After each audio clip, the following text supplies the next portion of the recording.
Hello दोस्तों, कैसे हो आप सब लोग। आज की कहानी का नाम है आखिर बेटी ने बाप को ऐसा क्यों बोला। चलिए आज की कहानी शुरू करते हैं। एक बार एक बहुत गरीब किसान था।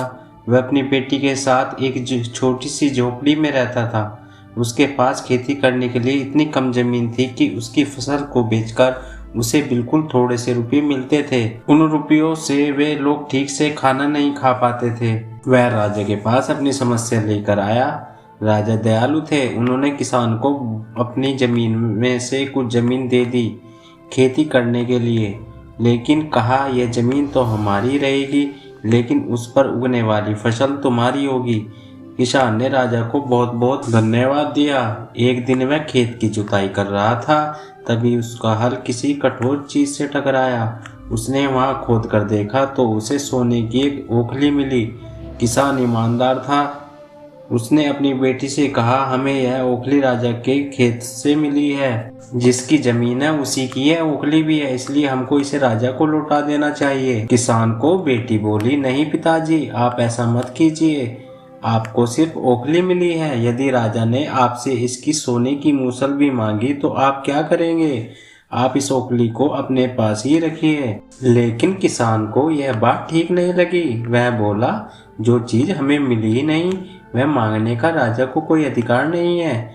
वह राजा के पास ओखली लेकर पहुंचा, लेकिन दरबार में ठीक वैसा ही हुआ जैसा कि किसान की बेटी ने सोचा था। राजा ने सोचा कि किसान ने लालच के कारण मूसल अपने पास रख ली है। किसान बेचारा सोने की मूसल कहां से ला कर देता। नतीजा यह हुआ कि किसान को जेल में डाल दिया गया। जेल में न उसे ढंग से खाना मिलता था न पानी। किसान को ऐसी गलती की सजा दी गई थी जो उसने की नहीं थी। वह खाए पिए बिना निढाल हो गया। लेटे लेटे वह रोता रहता था और कहता था, बेटी की बात मानी होती, काश मैंने अपनी बेटी की बात मानी होती। एक दिन राजा ने उसे ऐसा कहते हुए सुन लिया। उन्होंने किसान से पूछा कि वह ऐसा क्यों कह रहा है। तब किसान ने राजा को पूरी बात बताई। राजा को अपनी गलती का एहसास हुआ। राजा ने किसान को तुरंत छोड़ दिया।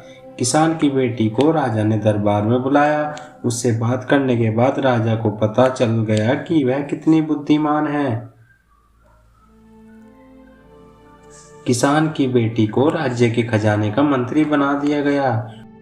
उन्हें रहने के लिए घर और सभी सुख सुविधाएं दी गई। दोस्तों, आपको कहानी कैसी लगी कमेंट बॉक्स में कमेंट करके जरूर बताएं और चैनल को लाइक और सब्सक्राइब करना ना भूलें। धन्यवाद।